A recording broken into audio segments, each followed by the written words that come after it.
Hello?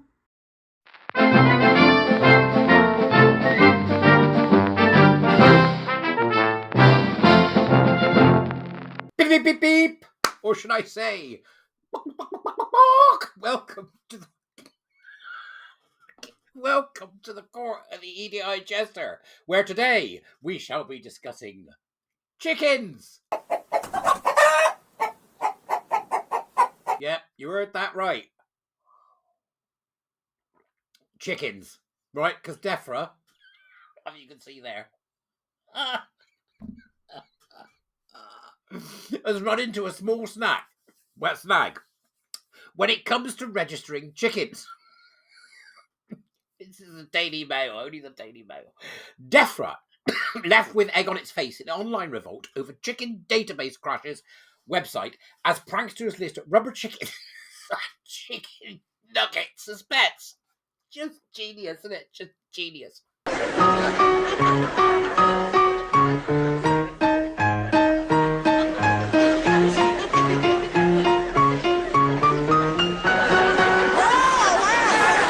Right, so... But within hours of the new government database going live on October the 1st, protesters and pranksters managed to crash its website by listing as pets everything from rubber chickens to chicken nuggets. You heard it. You heard it here first, folks. The controversial clampdown, which also applies to keepers of pigeons, ducks, geese and birds of prey, has been introduced as part of a UK-wide effort to prevent the spread of bird flu. Previously, only flocks of 50 or more had to be registered with the Department for Environment, Food and Rural Affairs. DEFRA, that's the government department. I went there once, really strange place, and a big sign outside the front door saying, "No carcasses here." Ooh, scary. And the animal, this is them and the Animal and Plant Health Agency, and you can see there, rather pleasant chicken. All I can think is gravy and roast potatoes.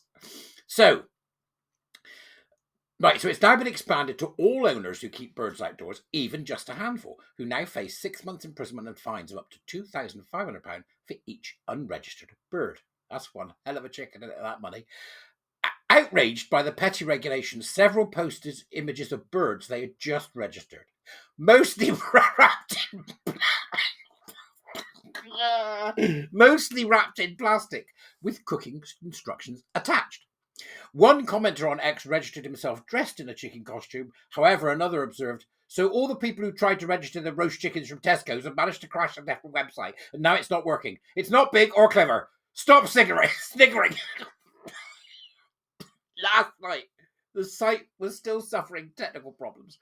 One smallholder in Easington, County Durham, who asked not to be named, said, "This is just petty bureaucracy gone mad." Well, there we go. And then I sat here thinking to myself, before we carry on, come and be a warrior teacher. We're starting in November, or buy me a coffee or subscribe to my database, the usual stuff. But it got me thinking about chickens generally. Does anybody remember, going back a while, in fact, it was 2014, a chicken who, a number of chickens, thousands of them, in fact, were actually in an accident on the M62. So I thought, well, I didn't dream this. I'm sure I didn't dream it. So I went off to have a look, and I found this, right? From the Daily Mail. What is it with them and chickens? 1,500 chickens killed in lorry crash deserve memorial. Animal rights campaigners call for commemoration after M62 accident branded idiocy by drivers. So several hundred live birds escaped on the M62 motorway after the crash. The accident took place at 4:15 a.m. near the Eccles interchange in Greater Manchester. The lorry was carrying, there were feathers everywhere. The lorry was carrying 6,000 chickens when it shed its load onto a motorway. The M62 has been shut eastbound as workers try to round up the chickens. It's just surreal. Commuters took to Twitter to discuss and complain about the incident. This was published on the 14th of May, 2014. Animal rights campaigners have demanded a memorial at the site of a lorry crash which killed around 1,500 chickens. 5,000 survived and escaped in nearby videos. Nearby fields videos. That's because it's scroll down the video. It's just chicken carnage. Look at it. Look. There's one solitary chicken wandering round. Are you there, Barney? Are you there? He's looking for his mate. Hundreds of hens make bid for freedom on M60. Anyway, you can have a look at all this. Is in the links in the Doobrits. So I'm still on this chicken shtick because I was like, oh yeah, a bit more about chickens, please. I remembered a marvellous book that I bought some years ago. That I still possess, and I strongly recommend you buy for your kids, if not for yourself, just to amuse you. And that is called Teach Your Chicken to Fly Training Manual. It is funny. It's so brilliantly done because it takes itself so seriously, but it is funny. It says that you purchased the edition on February 25th, and there it is. I did purchase an edition of it on February the 20th. Training Manual. Teach Your Chicken to Fly Training Manual. Well, then I remembered something else from a few years back a story I was telling about a guy who got really upset about the deaths of chickens to be eaten for roast dinners. And I was like, well, it was one of them, the ones that lived without its head. She lived without its head. How long can a chicken survive without its head? From Science Focus on the BBC. And here is said chicken. He was called Mike. Mike the headless chicken. Says here, the answer will leave the squeamish running around like headless chickens. In the 1940s, in the US, a chicken called Mike lived to 18 months without a head. He had been almost completely beheaded with an axe, but crucially, the jugular vein and most of the brainstem were left intact. This left just enough brain function for central functions like breathing. And Mike was fed with an eyedropper through the stump of his neck. And then to top it all off, BBC Science Focus, being as good as it is, has then got underneath, can chickens really change gender?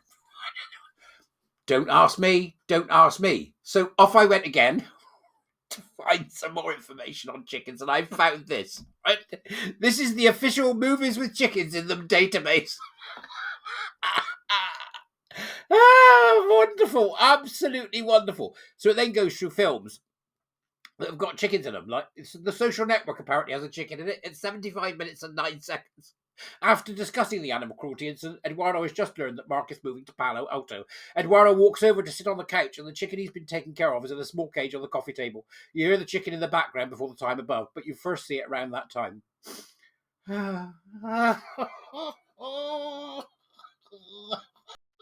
Right?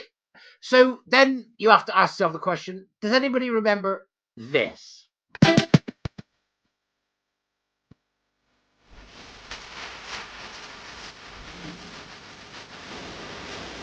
People used to dance to that in nightclubs. Twats. They did, right? They did. Or how about this? Ring any bells?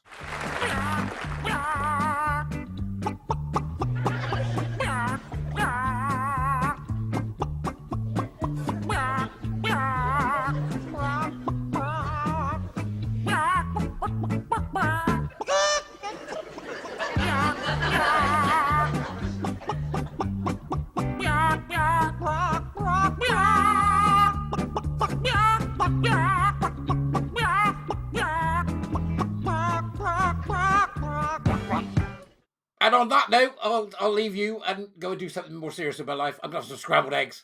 Go on, get some more chickens in your life. I'll see you later. Bye-bye.